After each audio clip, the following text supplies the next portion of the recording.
普遍，每个人都会有这个症状，不管是你主动的、被动的，都会做出这个动作。动作，擤鼻涕，擦眼泪，还有什么？你看，这观众想，这怎么这么笨呢你啊？这么都已经主动提示我了，咳嗽是不是？是吧？谢谢阿姨。是咳嗽，就是咳嗽，说的我嗓子都有点不舒服了啊。因为咳嗽呢，就跟感冒一样。然后呢，每一个人几乎从小到大，没有人不感冒，没有人不咳嗽的。那还说明它的有很普遍性。但是呢，咳嗽呢有一个特点，咳嗽呢它也有它的自愈性。就是有些人，比方说我感冒了会引起咳嗽，慢慢的我感冒好了，我咳嗽哩哩啦啦的不好，过一段时间呢我不吃药，我不用怎么着，它就莫名其妙的也会好。所以呢，那我就别管它了。对，正是因为它有这种自愈性呢。好多咳嗽就容易被人忽视，再加上呢，我们平时吃一些，比方说我们的降压药，有一些副作用也会引起咳嗽啊。所以吃药还能导致咳嗽呀？对，我们有一类降压药是我们普利类的降压药，它其中有一个副作用就是这个咳嗽。您这么一说，还确实是咳嗽，简直是太常见了。就是甭管是这个刚出生的小朋友，对，他都可能会咳嗽几声，然后到学生时代、这个青年时代、中年时代、老年时代都离不开，是吧？这个症状都离不开。总之，它不是什么好事儿哈。我们是想离开它的。那我想问一问我们场上的这些观众哈，咱都咳嗽过吗？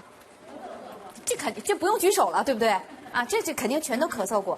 那都是哪种咳嗽呀？就有时候是干咳，有时候咳嗽中带白痰，有时候是黄痰。他各种咳嗽声，有时候歇斯底里，就这嗓子都咳嗽哑了那样，特别干咳，由下往上那么咳，特别难受，感觉那肺都要咳出来了。对啊，就是最厉害的时候。我太能感同身受了，尤其阿姨，我觉得感染力特别强。她这一比划呀，我这感觉我这里头都堵得慌，也想咳嗽几声。您这是感冒之后的这种咳嗽，多长时间能好呢？半个月左右，有的时候半个月左右。好，好，谢谢分享哈。还有哪位咱这咳嗽咳的有点与众不同的那种？有时候猛的一下，不管是那个你吃什么东西或者呛着那种咳。有异物那种。对，有异物的那种咳，反正就咳的特别厉害。比如说有时候你看那个他们有的抽烟或者什么的，猛的闻一下也特别呛的也咳。二手烟的那个，对，我知道了。阿姨说的这个情况，一种是呛着那种咳嗽，一种是有怪味儿，是吧？引发的这个咳嗽，咳嗽太普遍了。除了这种病症导致的这种咳嗽以外，哈，什么样咳嗽的类型，或者是说咳嗽的方式、程度，是需要引起我们重视的？是这样，刚才那个阿姨说的特别好。然后呢，我们这咳嗽呢，她不是说感冒之后大概2周我可以不咳嗽啦。我们对这个咳嗽呢也有一个分类，我们分急性咳嗽、亚急性咳嗽和慢性咳嗽。我们的亚急性咳嗽呢就是3到8周，我们的慢性咳嗽呢就得8周以上，我们就可以诊断为慢性咳嗽。就是说，如果要是咳嗽的急性期没治好，它转为了慢性咳嗽的话，可能就这慢性病吧，有这个慢字，我们总觉得它就不好治。对，有一些慢性咳嗽，它就是缠绵难愈，就是等到它严重影响咱们工作和生活的时候，治疗起来呢就比较棘手。好，那我们经常听说，这个我们呼吸系统的疾病，比如说什么老慢支啊，什么气管炎啊、慢阻肺啊，然后或者是我有咽炎之类的，但没有听谁说你有什么呼吸系统疾病？我有咳嗽这种疾病啊，所以这咳嗽它到底是咱们算是个症状，还是说它算是一种病呢？咳嗽呢，既算是一个症状，也算是一种疾病。在我们明确诊断的，比方说慢支啊、慢阻肺和哮喘的这些疾病当中呢，咳嗽它是一个半间症状。但是呢，我们有一种咳嗽呢，就是大于8周的慢性咳嗽呢，我们就可以单独的给它独立出来，诊断出它就是一种疾病。它的这个咳嗽呢，就是咳嗽有痰或者是无痰。您说到这儿，我想起我有一个朋友，其实也挺年轻的啊，就20多岁。他呢，没有什么支气管哮喘呀，而且家族也没有说这个呼吸系统的这些疾病。都没有。他也不是说感冒后咳嗽一直没好，他就是一到冬天，就也别说到冬天，反正天儿凉了，或者哪天风稍微大一点了，没完了，就开始咳嗽了。我们在门诊上呢，也经常遇到这类患者，他就是以咳嗽为主要症状。你问他，你最近感冒啦？我没有，我就是咳嗽总不好。对一找点冬天呢，特别是冬天也容易咳嗽，一找点风，找点凉，我就咳嗽总不好。我也没有感冒，我也没有说是打喷嚏、流鼻涕，然后这些感冒的症状，我就是单纯的这个咳嗽。是我们也经常跟我这朋友开玩笑哈，就是说他通常都什么时间咳嗽憋不住咳嗽呢？就是领导讲话的时候，然后学习的时候，或者是说大家聚餐在一起哈，这个共同要举杯的时候，总是在最关键的时刻，他咳咳咳就咳嗽了，就瞬间就把那个注意力一下都转移到他身上了。然后我们就逗他说，这种是故意性的咳嗽，主观性咳嗽。但他说我真的控制不住。对，是有这样，是有这样的，他自己控制不了，甚至呢，就是刚才像您说的，甚至呢，我们在门诊上还遇到一些患者呢，就是他自己要说话的时候，说不完，然后就要咳嗽，就是一阵儿，就说来就来，说咳就咳，说不咳就不咳了，这个症状呢，主要是我就觉得我嗓子眼儿痒，觉得紧，觉得一痒我就一咳，然后一咳一阵儿。那您说要碰到这样的情况的话，这个治疗是不是比这个已经找到病因的咳嗽会更难治一点？是的，这个呢，我们就得想办法帮他找一些病因，我们就会问他一些病史，就是比如说症状啊，我们就会问他，你说话说多了会不会引起咳嗽？你说着话会不会引起咳嗽？还有就是刚才那个阿姨说的，那闻见什么异味儿，什么油烟味儿、香水味儿。还有就是二手烟的这个味儿，你会不会引起咳嗽？然后呢，你鼻子会不会那一瞬间觉得鼻子堵、打喷嚏这个症状？还有最关键的有一点，我们一定要询问你身上有没有容易长不长皮疹，就是荨麻疹。跟那有什么关系啊？因为这类咳嗽好多都跟过敏有关系。还有就是家里有没有养宠物？对，这过敏也是个咳嗽的一个原因哈。对，因为有一种咳嗽，我们说的大于8周的咳嗽，特别是嗓子眼一痒就咳嗽，一咳嗽就咳嗽一阵儿。还有就是我们在询问病史的时候，如果他有接触这种宠物，家里有养宠物的，我们就会让他去做一些检查，然后给他排除一下。因为有一种咳嗽呢叫咳嗽变异性哮喘，它不是说跟我们理解的支气管哮喘一样。丝儿的，就是有这种痰鸣音。它有一种咳嗽变异性哮喘呢，它就是以咳嗽为主要症状的。然后呢，它如果不伴感染的时候，它还没有什么痰。这种咳嗽呢，就是以痒为主，嗓子眼痒。我们形容它呢，就是咽痒即咳，咳以振作，就一咳嗽就咳嗽一阵儿，说来就来，就忍不住的。比方就像您说的，领导要讲话了，大家要举杯了，他不是故意的。他是真忍不住。但有人说我们的人体其实是非常非常的智慧、非常非常精密的一个系统。说咳嗽这样的一种行为或者说是一种症状，其实它是在保护我们，是保护我们的呼吸系统。因为咳嗽这个动作呢，它是一个机体的防御性的一个神经反射，它排斥。对，它有利于排出我们呼吸道的一些分泌物啊，还有一些有害的这个因子。但是呢，像咱们说的这个咳嗽，就不是一个正常的一个咳嗽的一个动作，它就是因为疾病。那有人说这个咳嗽啊，就是我们呼吸系统的一个问题。但是呢，这个咳嗽你可别小看它，有的不一定是我们呼吸系统的问题，可能是我们身体其他的脏器在给我们预警，是他们有问题，报警了。对，有咳嗽呢，比如说我们的内伤咳嗽，就是因为我们脏腑功能失调，然后引起的咳嗽。脏腑功能失调，大家都知道五脏六腑呀，什么肝呀、脾呀、胃呀、肾呀，它都会影响咳嗽。所以我们有一句话叫做“五脏六腑皆令人咳，非独肺也”。只不过是我们表现出来的是，肺湿宣降、肺气上逆引起的咳嗽。其实呢，它跟五脏六腑都有关系。比如说我们肝和肺的关系，我们都说肺是主气的，我们有宣发和肃降。这个气呢，按中医来说呢，阴阳学说来说呢，我们有往上升的，就得有往下降的，有升有降，啊，这样呢才能够平衡。然后说肝和肺的关系呢，就是肝从左而升，肺从右而降，所以呢这是一个循环。如果肝气太旺，肝气升得太过，肺气呢下降的不及时，顶上去了。对，所以我们这肺气上逆啊，就会引起咳嗽。哦，然后呢，应该这样下来。对，对吧因为有升有降。哦，升上去了没下来，对，就顶上去了。所以呢，它就上逆了，就会引起咳嗽了。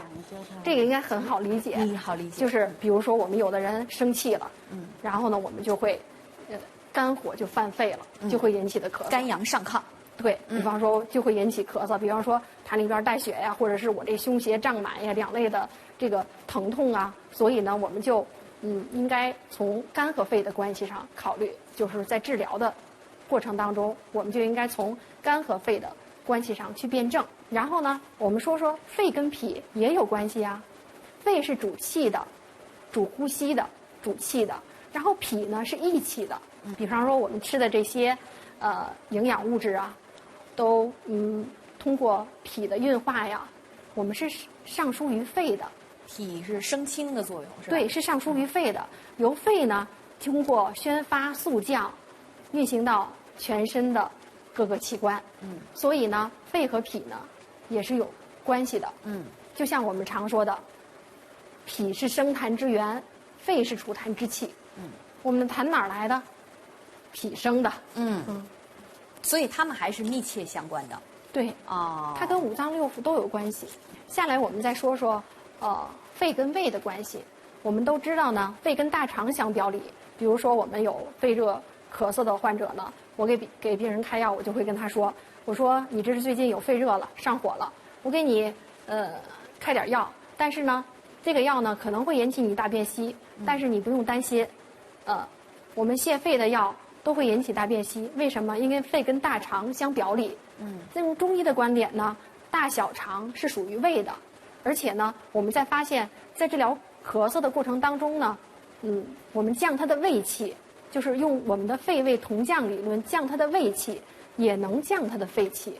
所以呢，这个肺胃同降呢，是对我们的治疗有指导作用的。这降的原理就跟您刚才说的那个肝跟那个肺的原理，一个升一个降是一样的。对，把它降下来、压下来之后，它就不会气就不会上逆啊，上逆就会引起我们的咳嗽。还有就是我们的肺跟肾的关系呢，肺是属金的，肾是主水的，金水是相生的。我们有些患者呢，比如说我们像一些特别喘的患者，就是我们的慢阻肺呀，或者包括我们的肺纤维化喘病的患者，我们说呢，肺不伤不咳，脾不伤不久咳，肾不伤不喘，就说明了肺和肾的关系。肺是主呼气的，肾是主纳气的。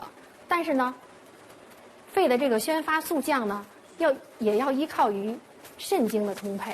肾精如果充沛了呢，我们吸入的气呢，才能通过肺的肃降功能，让它下纳于肾。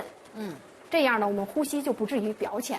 我体会一下您说这个沉到丹田。正常的话，我们如果感觉一下的话，我们这个气沉丹田，就能够感觉到我们吸入的气是深深的沉在这个位置。这个丹田就是气海嘛，您看大家还都在这儿拍肚子，大家都能气沉丹田吗？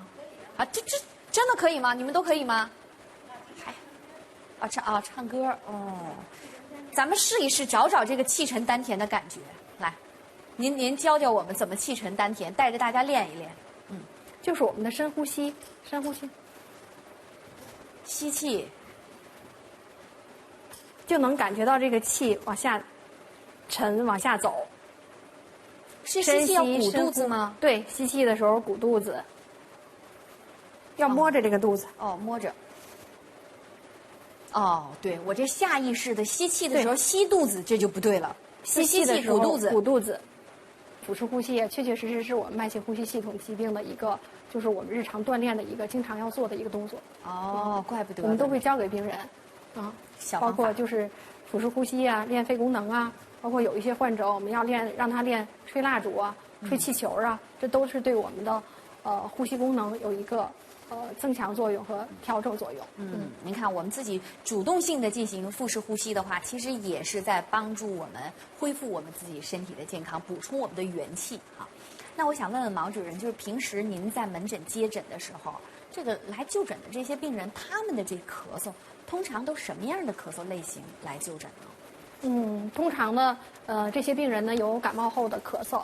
感冒后的咳嗽呢，就像片头那位阿姨说的那种，就是说我感冒了，我可能咳嗽有个2-3周，我就好了。但是呢，也有一部分病人，就是我刚才说的那个咳嗽时间太长，大于8周，然后呢，我们就有必要让他做一些检查，给他明确诊断，他这个咳嗽到底是一个什么类型的一个咳嗽。就像我们平时说的，平时在临床上遇到的这些慢性咳嗽病大于8周的，可以诊断咳嗽变异性哮喘的，它有几个特点。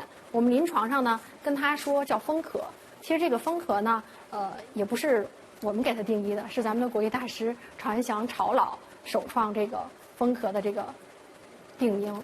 好。所以治疗上我们用的就是用药时间也很长。好。那好的，那我们提到了这一点哈，那相信我们电视机前有很多的这个有风咳这样特点的朋友呢，现在也想赶紧给支招吧，这个来无影去无踪的，我怎么才能把这个风咳给它治好呢？那接下来呢，咱们也给大家介绍几味药，平时都是给患者怎么来治疗这种疾病的。好，看看给大家带来了哪几味药，您又认识其中的哪几位呢？我找一位上来吧，您来哈，好，来吧，阿姨。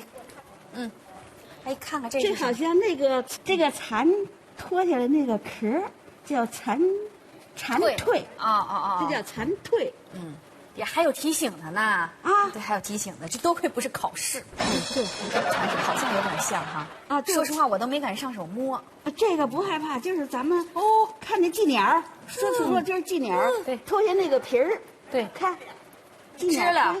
对就是这个皮儿脱下来那个。您看看这个还认识哪几位？哎呀，我对这个中药吧，好像不入门啊，不入门，因为我很少吃药，很少吃哈，也不认识。这是啥呀？闻闻，这尝不出味儿来。这个一股辣了吧唧的味儿。你形容还挺到位的，就是那个味儿，是不是啊？就是那个味儿。这你有认识的没？这好像蚕屎之类的东西吧？是啥？有一种蚕屎，不是？这不是决明子，决明子比这个小，就跟那芝麻似的。您就这么说吧，阿姨，放眼望去，哪个是您认识的？就这个蚕蜕。那我问问您，您知道这是干嘛使的吗？你干嘛要用蚕蜕呀？这不是人就蜕下来的皮吗？蜕下皮吧，在中药里边，一般的都有用。真的，这个回答是满分的，来鼓鼓掌。对，这个太对了，太对了，这不是一点毛病挑不出来，在中药里绝对都有用。哎，对。至于是有什么样的用处，请我们主任告诉大家。请你说吧，这就是不是我说的事。好了，谢谢您，阿姨，回去好好听我毛主任讲啊，好好学习。好嘞，好嘞，看看它到底都有啥功效。是，这个认出来了。对，而且我觉得阿姨说特别到位，这个在中药里面，怎么说那话，一定有大用处，是吧？至于什么用处，这个阿姨说的特别对。蝉蜕这个药呢，是我们治疗呼吸系统常用的药。最起码是我们科的大夫都是特别爱用这个蝉蜕这个药，就治疗我们呼吸系统疾病的。对，因为就像刚才我说的似的，阳，风盛则养，它就是祛风的，它是祛风的药。祛风，对，就蚕不行，得蚕蜕。蝉蜕。蝉蜕啊，它也叫蝉衣，就是褪下来的这个衣服，蝉衣。我们给写方子的时候，有的时候我们就写蝉蜕，有的时候就写蝉衣，然后药方都是给这个。然后旁边这个呢，为什么把它们两个放在一起呢？这两个都是动物类的药，都是一个祛风的药。这个地龙也是治疗呼吸系统，地龙是一个清热平喘解痉的药。这个地龙呢，我不知道大家都猜一猜。蚯蚓，对，地龙就是蚯蚓。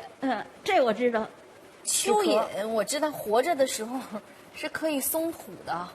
是吧？对。那它这个被炮制了之后，它能干嘛呢？它有清热、息风、解痉、活血的作用。因为动物类的药，就像您说的，它是在土里边，它是走窜的。对。中医博大精深嘛，我们都是从生活中来的。哦。它经常窜是吧？能钻到那个土里面很深的地方去，所以它就有活血通络的作用。动物类的介绍完了，咱们介绍植物类的。这个是咱们常用的一个药，咱们喝的中成药里边经常有，这就是枇杷叶。哦，枇杷叶啊，就是一个润肺止咳的一个药。这个药呢是蜜麻黄。这个药呢是我们呼吸系统也是常用的药，因为它有宣肺止咳平喘的作用，它还有利尿消肿的作用。就是麻黄和苏叶，它们俩加在一起就可以疏风止咳。然后呢，这个呢是苏子，苏子可以降气，苏子降气化痰。那个是苏叶，苏叶，它俩是一家的吗？它俩都是属于一个植物的，一个是叶，一个是子。这个苏子呢，就是能够降气化痰。我们说咳嗽，肺气上逆，这个呢就是有降气化痰的作用。然后这个呢是五味子，五味子它有敛肺的作用，敛肺止咳。再一个，它也补肾。我们说肺肾相生的，金水相生。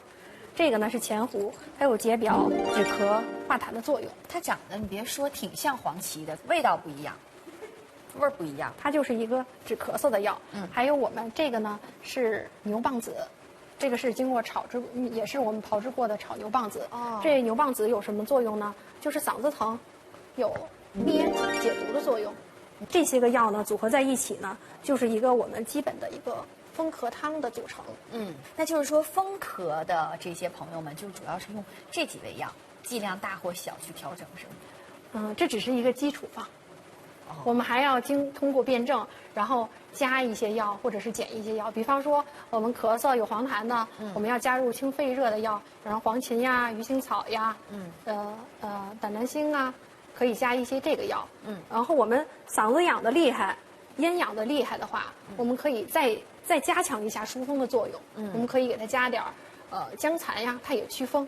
知道了。还有一些，比方说我们咽干呀，嗓子特别干呀，舌苔是一个少苔的一个情况呢，我们就可以给它加一些，比如说是麦冬啊、玄参呀之类的滋阴的一些药物。所以这个还是在我们平时看病、门诊看病中给病人处方的时候，要根据他的一些特殊的情况，来给他辩证，然后呢出一个方子。这个只是基础方，所以这也就是我们平时所说的这个一定要辨证论治。那咱们中医来讲治一个病的话，它肯定有内服，有外用，是吧？那这个针对咳嗽这样的疾病，我们这个外部的治疗方法都有什么呢？外部的治疗方法有很多，我们有我们的针灸啊、拔罐啊、走罐啊，有这些方法。但是呢，我们还有一个独特的方法，就针对我们这个咽痒咳嗽的一个局部的一个外治方法。好，那今天咱们刚好也借健康北京这个平台，咱们给大家做一个小小的演示。下面由我们科的护士长来给我们大家演示一下我们的这个药罐疗法。它主要治疗我们的咽痒咳嗽，主要有一个利咽止咳的作用。我还注意到这是叫药罐啊。对，这个是中药，就是我们用特制的一个药材熬制好的，里边呢有一些疏风、止咳的作用。这个拔罐可太有意思了，我这个从来没见过，没见过吧？我见过火罐，见过气罐。这个罐儿啊是一个特殊的一个罐子，跟青霉素瓶似的，就没有底儿，然后给它装上药。我们吸拔的这个部位呢，就是我们的咽部。这个没有说特定的穴位，因为我们这儿咽痒咳嗽，我们就按阿是穴位来拔。对，就是拔局部，拔它的这个咽部，也不是说有特定的穴位，也不是按特定的经络，就是吸收它的药性，起到一个疏风止痒啊、止咳的作用。哎，那我在想，它这样的药其实也没有接触到我们的皮肤啊。那是说，如果要躺着，是不是会更好呀？躺着这个药会接触的多。咱们用的就是外治方法，就是透皮吸收，经过我们的毛孔，然后入到我们的腠理。现在可以说话受影响吗？不受影响，是吗？什么感觉呀？这拔上就是和咱们平时拔罐没有什么太大的区别，但是呢，这个用上药之后呢，它会有一点点的温热感。哦，因为你药是热的，是吧？对。这个也是治咱们风咳的一种外用的方法。对，这个是我们的特色的一个外治法。那它跟普通的这种拔罐儿，比如说我家也有那种小气罐儿哈，普通的那种拔罐儿比起来，肯定是不一样的。因为包括就像您刚才说的，抽一个真空，它有一个负压的作用。我们这个呢，有药的作用，有这个温热的作用。还有就是我们作用在局部，我们咽部不舒服，我们就作用到咽部，然后给它吸拔10到15分钟。然后我们观察这个咽部的颜色，如果说特别红、特别紫，有的甚至会拔起泡来，我们就会提前把它卸下来。稍微会有一点麻的感觉。麻的感觉哦。那你是最近嗓子不舒服有炎症吗？还是最近吃什么辛辣的东西比较多？慢性咽炎。所以说就有反应了。对。那如果我要是没有咽炎，或者说我也没有吃什么可能会导致的问题的，拔上就没事儿是吗？对，如果要是正常的话，我们就是有那个嘬的那个罐印儿不会红，而且那个印儿吧会很快就消失。如果正常的话，我们临床当中呢也遇到一些病人呢，就是一开始他拔的时候会有颜色，颜色会深，慢慢的我们给他拔一段时间，比如说4到5天拔一次，等到他那个罐印儿消失了之后，我们再给他拔，越拔呢它那个颜色就越浅，就说明就越来越